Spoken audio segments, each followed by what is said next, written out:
Hi gamers, welcome to Assassin's Creed Odyssey, How to Beat the Cyclops. This is one of the toughest battles in Assassin's Creed Odyssey, a really difficult one, but if you've got a strategy to work with, it's actually fairly simple. It takes a little bit of time, you've got to be patient, but you can defeat him pretty easily. So, in terms of weapons setup that we had here, so we started with using the sword, much better than the spear.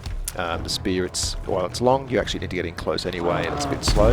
And also the short weapons are a little bit too. You don't really get any more shots in than you do with the sword, but they're not quite as strong. You've got to get in a little bit too close, so you miss a lot of shots. So essentially, what we're going to do in this battle is keep our distance. Is the most important thing. You see here we've got fire arrows, and we've got the ability where we don't actually we don't use any arrows, we've got unlimited arrows, which is great. It's quite handy, you don't need it, but it's very useful. Fire damage is useful too. Now you see there, if you get close to him, he does a lot of damage. What you need to have to do this is the second wind ability. You see we just used it there. We'll use this easily 20 times during the battle, the second wind. So you really ideally have it at the top level, or you're going to really struggle. We're a level 46 doing this one, but you could do it at a lower level, higher level, so you are easier. The key strategy is what you want to do: keep your distance, fire arrows if you've got them while you're at a distance, and then wait for him to charge at you. When he charges, you need to dodge, time the dodge well. If you do it really well, you'll see them later on in the battle, he'll actually slow down and you can get a number of strikes in. But fire arrows, watch out for his moves. He does this move quite often, which is the foot stomp, and you'll see all the rocks come down. As long as you move to the left, keep moving to the left while he's doing it, you'll dodge all the rocks. So what you need to do is wait for him to do that charge, dive in, do 3 or 4 attacks, and then get out. You see, if you wait and do too many attacks, ideally you really only want to do 3, because you'll see that then he manages to get a hold on you and hit you. So there we are, dodging the rocks. He waits for a little bit, you can get 3 attacks in, and then get out of there. Fire an arrow. You probably get a couple of arrows in if you wanted. You'll charge, you dodge, get out of the way, then get back to him, hit him 3 times, then get out of there. If you stay too long, he's going to get you with that stomp if you're too close. So the key thing is patience. Patience and timing are probably the 2 most important things. Use patience. Don't try and get 4 or 5 hits when you're in close, because he'll hit you every time. And then don't try and attack him before he attacks you. So let him do the attacking. You step back and wait. Just fire arrows at him. If he's not attacking you, wait for him to attack you. And then you can use his own aggression against him. So here you go. You managed to get hit on us. You hit 3 times. Get out of there.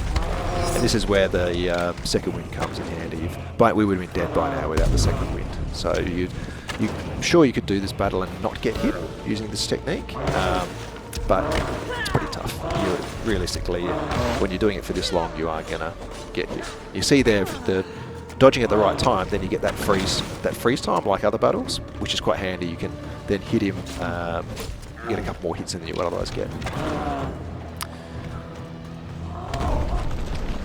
There's another freeze one, so it's great. You can actually keep going, keep hitting until he unfreezes, and then you can still get your additional hits you would normally get anyway. There we got a bit too close there, but we had the second wind, so it's okay.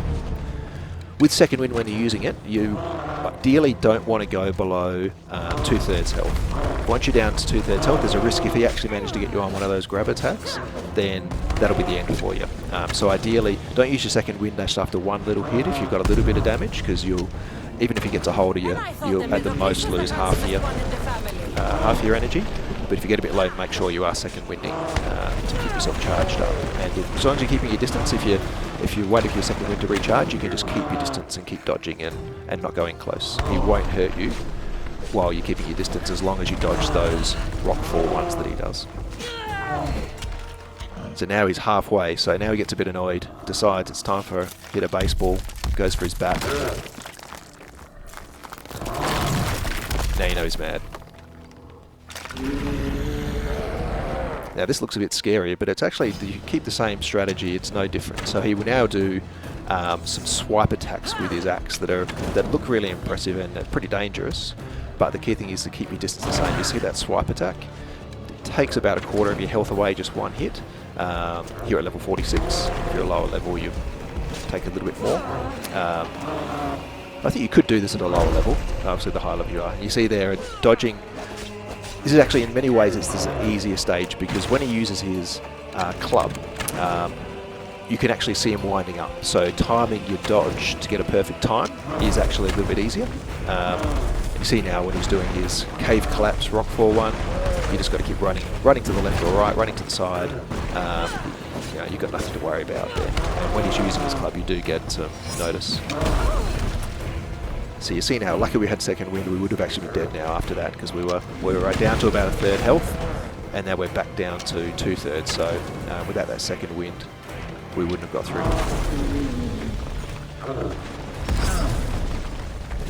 Anytime he's down like that and he's distracted, he's hurting, then you can just go in there and hit him a few more times. But the key thing, as usual, is don't try and go in there and hit 2 times. Keep your distance. Keep to your 2 or 3 hits. Don't get greedy. You seem to think you might get in there thinking, oh, well, like some of the easier enemies, oh, if I just go in there and keep swiping, I'll be able to finish him off. It's a big mistake because that's how we get you. Just stick with your strategy. Stick through it.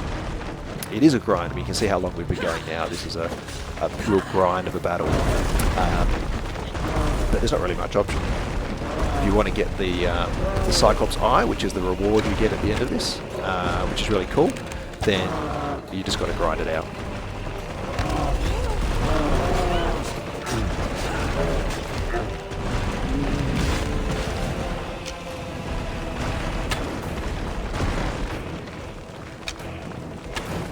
A little tip as well, just for in case you hadn't noticed, a little white circle.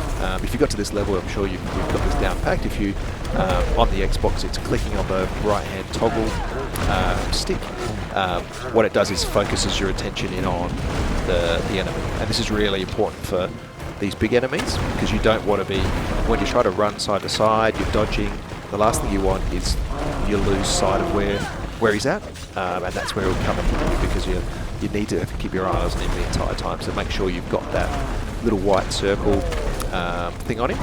If it accidentally gets knocked off when you're sort of running around and doing things, then just make sure you get it back on again because you'll easily lose track of him otherwise, especially in the darkness in his cabins. It's very easy to lose him, and then it's very easy for him to then get you when you're not dodging properly. Edging these arrows is probably another technique you could do if you had the eternal patience that I don't have, which would be just use arrows. You actually could defeat him just purely on arrows, especially with fire arrows. But you would be here to the end of time doing it with that much patience. It's better to get in and use your sword as well. Now this is a bit of a danger zone for a player because you can see he's got not much energy now and he's starting to really fire up. So you start getting excited and nervous at the same time. And you see that we did there, we tried to stay in for too many hits. Don't stay in there for more than your 3 hits because that gets very dangerous. You're thinking, oh, it looks like there's not much of a power bar, I'm just going to stick at this and finish it off. Just stick with your strategy. Best thing to do. Don't try and do too many hits or you might end up getting killed right at the end. The bigger they are, the more I have to stab them. There we have it. That's the victory. So now don't forget we lost him there in the side of the wall there, but you go in and claim the Cyclops' eye, which is pretty cool. It's pretty gory, reaching into some giant guy's face and ripping his eye out. Doesn't look as gory as I'm sure it would be in real life, but who would have thought tearing out a monster's eye and holding it in your hand would be the most enjoyable thing you do for the day. But there it is.